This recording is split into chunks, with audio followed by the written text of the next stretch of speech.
J'ai beaucoup pleuré ce jour-là et après, pendant des années, je n'ai plus pleuré. C'est un handicap qui ne se voit pas, qui est assez sournois quand même. Si vous me croisez dans la rue, personne ne sait que j'ai un handicap visuel et un handicap auditif.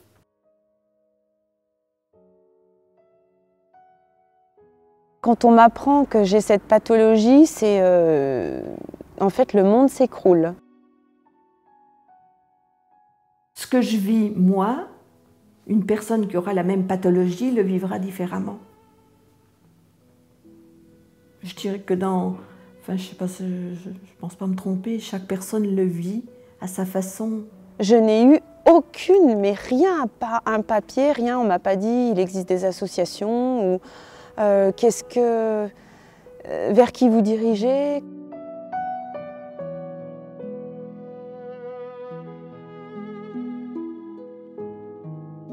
La vision est un sens extrêmement utilisé dans notre société. Tout est fait pour les personnes voyantes et peu adapté aux personnes malvoyantes.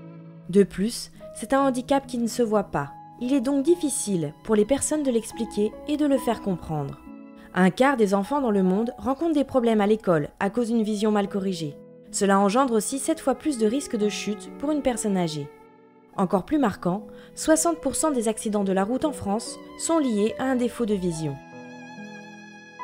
Le problème n'est pas seulement social. Ces personnes perdent de l'autonomie et peuvent se retrouver très seules. Une fois qu'elles sont conscientes de leur handicap, les personnes malvoyantes ne sont pas informées des solutions qu'il existe. De nombreux professionnels sont là pour apporter des solutions, faciliter le quotidien, rendre une autonomie. Il existe plusieurs stades à la malvoyance. La basse vision et la cécité. Dans cette dernière, les 4 causes principales sont la cataracte, le diabète, le glaucome et la DMLA. Nous pouvons être touchés par la baisse de vision que l'on soit jeune ou vieux. Mais quelles que soient les causes et l'âge, la malvoyance est un handicap difficile à accepter. Je suis non-voyante depuis 8 ans, mais depuis toute petite, je voyais mal, très très mal. Donc on a mis des verres, mais ça n'allait pas du tout. Pendant 1 an, je me suis tapée dans tous les coins. Je suis retournée voir l'ophtalmo qui m'a dit que je n'avais plus besoin de lunettes. Ça, oui, je m'en souviens. Je suis partie en larmes. Pendant 6 ans, je n'ai pas bougé de chez moi. J'avais encore un petit peu de vision.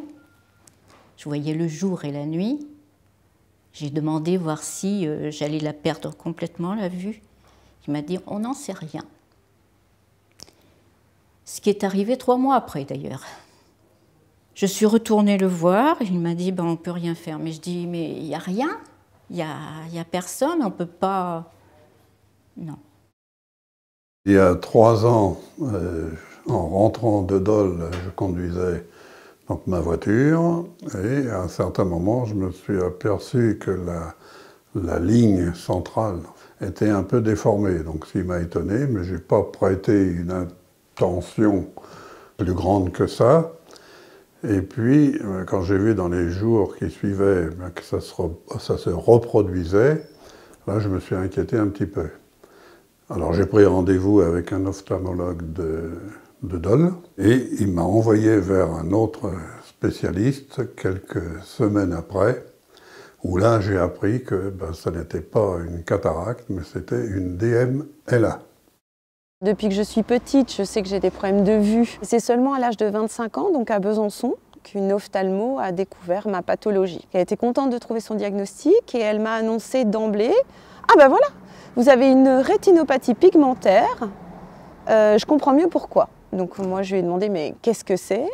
Et elle m'a dit « Vous avez une maladie grave, incurable, qui mène à la cécité. » J'ai tilté sur le mot cécité parce que je n'étais pas du tout préparée à ça. On ne m'avait jamais soupçonné une maladie génétique rétinienne incurable. Voilà, à 25 ans, l'annonce du diagnostic qui a été du coup pour moi une grosse claque. Et après, du coup, comme on est laissé complètement à l'abandon, j'ai été dans un déni très longtemps et je me suis dit, je n'ai pas ça et je vais continuer ma vie comme avant. Pendant des années, je me suis mise en danger et j'ai mis aussi beaucoup d'énergie à cacher ce handicap. Lorsqu'une personne apprend son handicap, elle va classiquement passer par plusieurs phases. C'est ce que l'on appelle la courbe d'acceptation. Au début, elle va subir un choc, puis viendra le déni, la peur et la tristesse. C'est la phase négative. Puis, la personne va être dans une phase d'acceptation. Elle va se tourner vers son futur et être positive. Il est important de savoir que la personne ayant un déficit visuel n'est pas seule. Pourtant, on constate qu'en France, seulement 15% des personnes malvoyantes utilisent une aide visuelle et 26% des personnes non-voyantes utilisent une canne blanche. De plus, l'impact dans leur vie de tous les jours est principalement dans la mobilité et la gestion des tâches quotidiennes, ménagères et administratives. Pourtant, différents professionnels et associations sont présents pour apporter des solutions et rendre de l'autonomie. Après avoir rencontré l'ophtalmologiste qui détecte la pathologie, le patient pourrait être mis en relation avec des professionnels tels que l'opticien, l'ergothérapeute et les associations.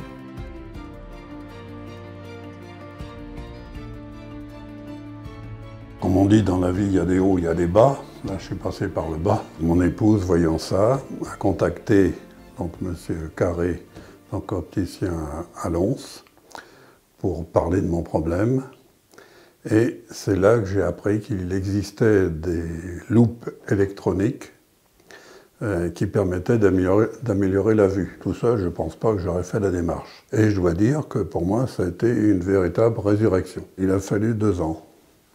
Pourquoi 2 ans? C'est parce que, dans un premier temps, j'avais des loupes ordinaires, ça me permettait de compenser, donc je n'avais pas besoin d'aller plus loin. C'est donc grâce justement à mon environnement que j'ai pu avoir le contact avec l'opticien, mais ce n'est pas une idée automatique. J'imagine qu'il peut y avoir des personnes moins bien entourées, où là il va falloir des années, mais en attendant la situation se dégrade, la situation est pénible, et quand ils vont trouver une solution, ils auront perdu X années, ce qui est quand même dommage. Le problème de la basse vision, c'est que les personnes malvoyantes ne sont pas informées de toutes les solutions qui peuvent s'offrir à elles dans leur vie de tous les jours. Elles vont avoir un interlocuteur qui est l'ophtalmo, elle va rester évidemment sur le côté médical, puisque c'est le travail du médecin. Et on essaye effectivement de les guider sur d'autres aides techniques ou humaines qui pourraient vraiment les aider, puis surtout leur amener de l'autonomie, parce que le but c'est de l'autonomie dans la vie de tous les jours pour ces personnes-là. Le rôle de l'opticien, en fait, au départ,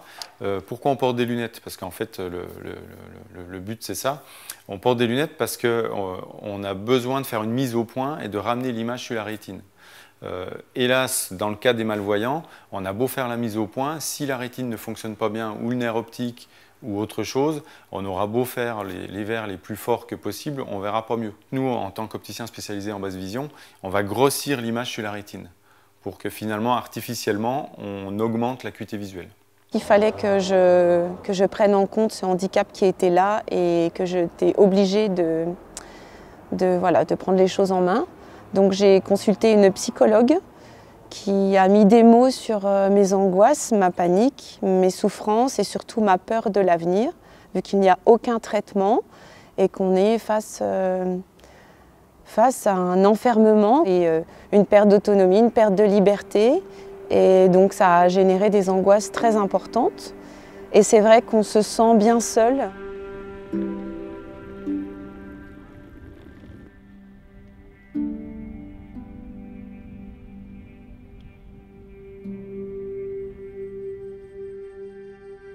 Mon rôle en tant que psychologue, j'accueille les patients en parallèle de la rééducation auprès de mes collègues. Après tout traumatisme, que ce soit la maladie, un accident, un handicap, lorsqu'il survient, forcément, on éprouve chacun différentes émotions, on a différentes réactions, parmi lesquelles on peut retrouver la colère, évidemment, le déni aussi. Il arrive parfois que les patients ne font pas exister ce qui leur arrive. Pour eux, non, c'est pas possible, ça va s'arranger, c'est pas possible. Après, ce n'est pas linéaire, nous sommes tous différents, on accepte les traumatismes ou les étapes de notre vie de manière différente. Certains vont vite, certains vont moins vite, certains n'y arrivent jamais. L'acceptation, c'est bien difficile de dire qu'elle est présente pour chacun de nos patients. On les conduit à faire avec et on les conduit à davantage d'autonomie. Mon travail, c'est vraiment de permettre au patient de se faire davantage confiance, de croire en lui et et d'essayer d'avancer malgré le handicap et que sa personnalité aujourd'hui n'est pas différente de celle qu'il avait avant la survenue du trouble visuel. Et voilà, ça c'est un élément important à se souvenir. On reste le même malgré le handicap. Vous en voyez un seul. Oui. Alors, je vais verser le contenu sur la table. Et donc, il y avait un seul ou pas Non, maintenant je vois un petit objet noir.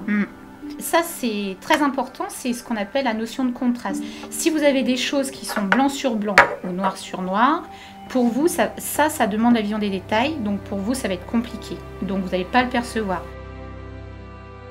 Je suis ergothérapeute, donc je suis spécialisée comme mon autre collègue dans le handicap visuel. Donc on s'occupe des personnes qui sont malvoyantes ou aveugles, donc ça selon des critères d'acuité visuelle et de champ visuel.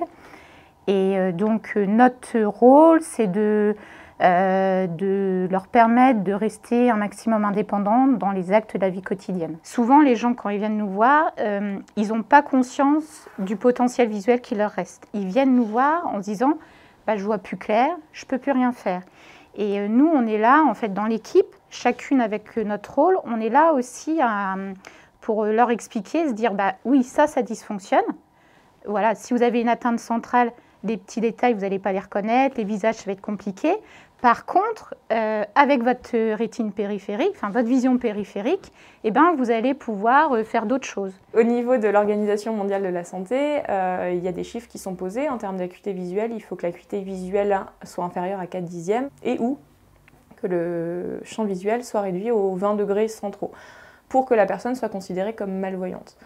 Après, en fonction des personnes, il y a des personnes qui vont avoir une apparition brutale et qui auront peut-être une acuité visuelle qui sera meilleure que les 4/10, mais ça va faire un choc et il faut que la personne elle reprenne de l'assurance, de la confiance dans ses activités. Et d'autres personnes qui vont perdre la vue progressivement, par exemple, vont mettre en place des stratégies qui fait que quand on leur pose la question, la personne dit non, mais moi ça va très bien, je m'en sors tel que je m'organise actuellement.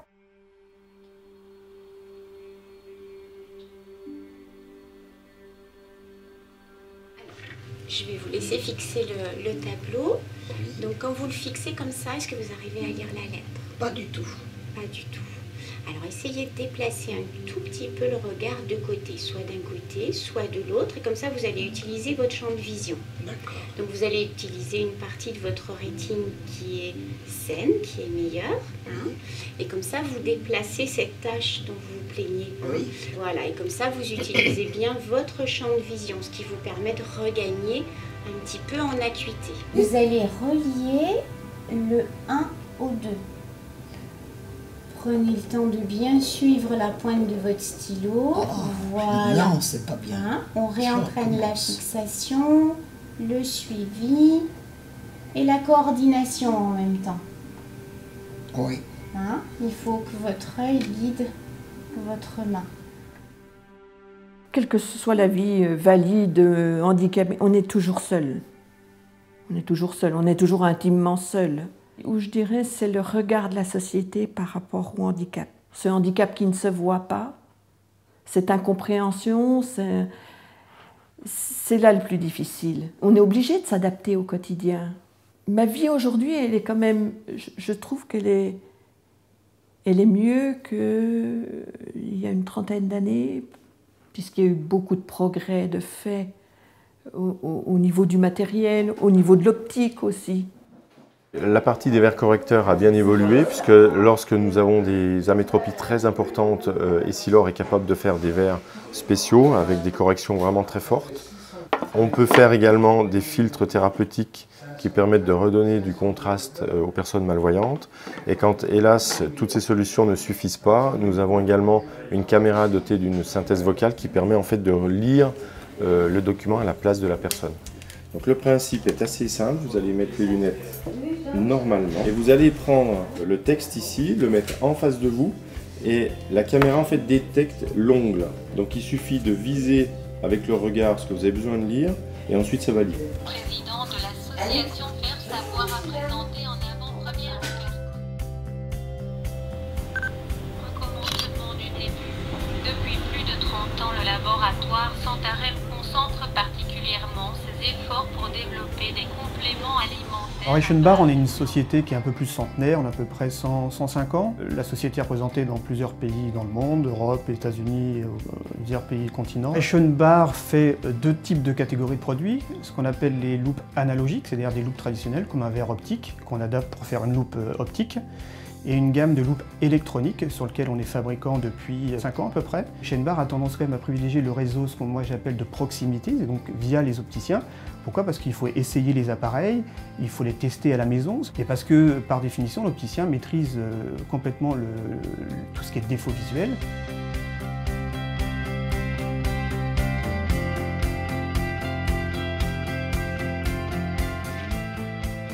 J'ai des jumelles pour regarder la télé.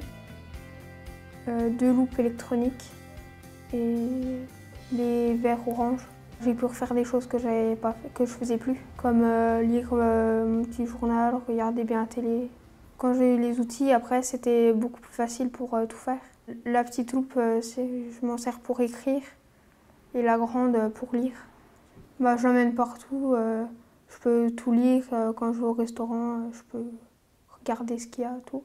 Avant, je voyais pas trop l'avenir et maintenant que j'ai le matériel, je suis plus positif. Je vois l'avenir mieux. C'est notre ophtalmo qui nous a adressé à Atoll à Lons. Et là, on a fait des tests, on nous a prêté du matériel qu'Enzo a pu essayer pendant plusieurs semaines. Et on s'est aperçu de la différence instantanément. Donc, ça lui a redonné de l'autonomie sur pas mal de choses, puis la confiance en lui. Il n'y a que lui qui pourra s'en sortir. Donc s'il a le moral, s'il a ce qu'il faut, il va avancer et il va s'en sortir. Quand on voit qu'il y a des possibilités, ça nous permet d'avancer. Et le gros souci, c'est tant que vous ne savez pas qu'il existe des choses, vous êtes très mal. Et une fois qu'on sait que ça existe, on avance. Mais oui, le gros problème, c'est d'être au courant qu'il existe des choses et qu'on peut tous être concernés. Mon métier, c'est un métier qui est basé entre l'ergothérapeute et l'éducation, qui est vraiment une spécialisation pour la déficience visuelle et qui consiste à aider la personne malvoyante ou non-voyante, soit par malvoyance acquise ou malvoyance de naissance, à essayer de trouver des repères ou retrouver des repères pour être au mieux dans son autonomie au quotidien. Souvent, c'est des personnes qui ont été pendant un grand moment à refuser leur handicap. D'abord, il reprendra confiance en lui et qu'il s'apercevra que tout n'est pas perdu chez lui et qu'il y a des choses qu'il arrivera à refaire. Donc c'est important de lui montrer et de lui prouver que ses capacités, il les a. Un jour, une assistante sociale m'a dit « Mais je crois que quelqu'un pourrait vous aider. » Ah. Alors on m'a donné le nom d'une assistante sociale. Je l'ai rencontrée, donc nous avons parlé, puis elle m'a dit, je vais vous mettre, si vous me permettez, je vais vous mettre en contact avec l'éducateur en locomotion. Je m'en souviendrai toujours. Il m'a dit de lui tendre la main et il m'a mis une canne dans la main. Je me suis dit, qu'est-ce que je fais? J'ai failli la lui jeter à la figure et lui dire que ce n'était pas ce que je voulais. J'attendais qu'il me disent comment m'y prendre, comment... Je ne sais pas, mais pas cette canne. Même si on sait qu'on voit mal, on n'accepte pas. On se dit, c'est pas vrai, j'en suis pas là. C'est pas possible. Je suis instructeur de locomotion. C'est un métier qui permet de travailler tout ce qui va être autonomie de déplacement chez une personne déficiente visuelle. La locomotion repose sur un travail de vicariance, on appelle, c'est-à-dire qu'on va renforcer tout les sens autres que visuels quand il n'y a pas de possibilité visuelle, et si bien sûr il y a des possibilités visuelles, optimiser l'utilisation de ces possibilités visuelles. Dans un déplacement, on a à peu près toujours on fait 2 boulots en même temps, 2 travaux en même temps. La première chose, c'est la détection d'obstacles. La deuxième chose, c'est ce qu'on appelle la prise d'axe, l'orientation, quelque part. Il y a des personnes qui peuvent tout à fait détecter les obstacles sous certaines conditions lumineuses, et ça va devenir complètement difficile, voire impossible, sous d'autres conditions lumineuses. Les 2 maîtres mots sont la sécurité et le confort. Parce qu'en plus, des personnes, surtout des personnes malvoyantes, peuvent compensée, mais au prix d'une dépense énergétique énorme. Et cette fatigue, cette énergie peut aller jusqu'au point où la personne décide de ne plus sortir et de ne plus rien faire. Une personne malvoyante, voire une personne même aveugle, rien ne peut l'empêcher d'être complètement autonome dans ses déplacements. On peut tout à fait travailler en locomotion, tout un ensemble de techniques et de méthodologies qui vont permettre à la personne de retrouver une indépendance. J'ai une maladie congénitale, donc de naissance, donc une atrophie du nerf optique. Donc j'ai jamais fonctionné autrement qu'en tant que malvoyant. Et justement, c'est en faisant la pratique en e-sport, que ce soit le paracyclisme ou le paratriathlon, où je me rends compte que voilà, je suis intègre finalement. Il y a toujours des moyens de s'adapter par rapport à une difficulté qu'on rencontre. Donc soit quelque chose à rechercher dans la technique, ou soit du côté du médical, ou voire un mix des deux d'une certaine manière. L'AVH, c'est une association pour les personnes aveugles et malvoyantes. Le siège est à Paris et il y a 110 comités en région. C'est de l'accompagnement, c'est de les sortir de leur isolement pour certains, parce qu'il y en a quand même qui sont seuls. Après, c'est de les réunir, c'est de leur proposer des activités auxquelles ils peuvent accéder, parce qu'on a des bénévoles qui vont les chercher, qui les raccompagnent, sinon ils resteraient tout seuls chez eux, quoi, pour certains. Le rôle de l'association, il est primordial dans le fait de proposer des sensibilisations, comme on a fait avec l'instructeur en locomotion, pour les sensibiliser à l'importance de se mettre en sécurité, d'utiliser une canne. Moi, on n'a absolument pas de contact avec les ophtalmos. L'ophtalmologiste est le spécialiste qui pose le diagnostic visuel. Il agit dans la limite des solutions médicales actuelles. Même s'il n'y a pas toujours de solution thérapeutique en fonction des pathologies, un accompagnement technique et humain existe. Connaître cette prise en charge pluridisciplinaire permet à l'ophtalmologiste de faciliter la communication avec son patient. Le métier d'ophtalmologie, c'est de corriger la vue des gens et de voir s'il n'y a pas de maladie associée à leurs yeux ou à autre chose, au niveau cérébral aussi des fois. Ça va jusqu'à de la neurologie. On regarde s'il n'y a pas de lésion au niveau de la rétine, s'il n'y a pas de glaucome, s'il n'y a pas de maladie à risque. On fait beaucoup de prévention. Quand on est malvoyant, il faut vouloir faire autrement pour faire de la rééducation. Déjà, quand on ne s'en rend pas compte qu'on est malvoyant, ça ne va pas être facile. La plupart des gens qui ont un problème de champ visuel ne s'en rendent pas compte et ont une espèce de déni. On a des gens qui ont une malvoyance très importante et qui font pratiquement tout seuls. On se demande d'ailleurs comment ils font. Et vous avez des gens qui ont 4/10 et qui se comportent en aveugle. Quand on est médecin, on est censé soigner et guérir, réussir. Donc quand on n'arrive plus à soigner, on n'a pas appris à le faire, à faire de la rééducation, parce que c'est quand même quelque chose qui existe depuis pas si longtemps que ça, la rééducation basse vision. Donc la plupart des ophtalmos qui ont été éduqués comme ça, voilà, ça n'existait pas, donc on ne s'en occupait plus.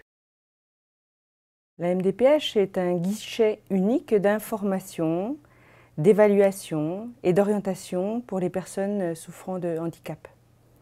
Notre objectif, c'est de les accueillir, de les écouter et de faire en sorte que leur projet de vie soit le plus adapté possible à leurs souhaits.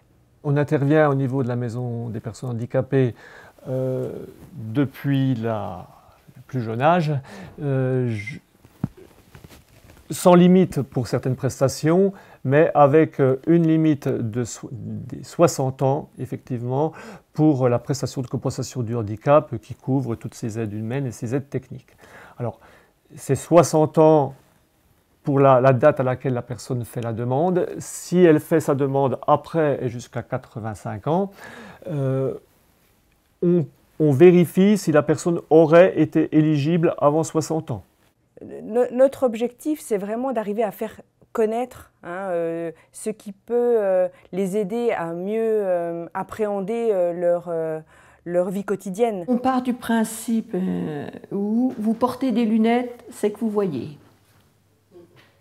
Ce qui n'est pas le cas. Moi, j'arrive avec ma correction à 1/10. Moi, ce que je dirais, c'est qu'il y a toujours quelque chose de possible. Ce qu'on veut, c'est pas vivre à côté de la société, c'est vivre avec les personnes. Je me sens tout à fait normale, hein, avec les personnes normales. Hein. Il y a un manque d'information et de communication. Je ne me trouve pas handicapée. C'est pas parce que même si on ne voit plus, qu'on ne peut plus rien faire. Des gens sont là pour nous aider, et croyez-moi, la vie, elle vaut quand même la peine d'être vécue. On a encore des belles choses à faire. Et il faudrait quand même que les gens acceptent que de toute façon, on est tous différents les uns des autres. On a tous une différence. Elle ne se voit pas forcément, mais on est tous différents. La vie vaut le coup d'être vécue malgré les difficultés qu'on peut rencontrer, que en général, elles sont pas insurmontables. Enfin, en tous les cas, on peut pallier au mieux aux difficultés qu'on peut rencontrer au quotidien.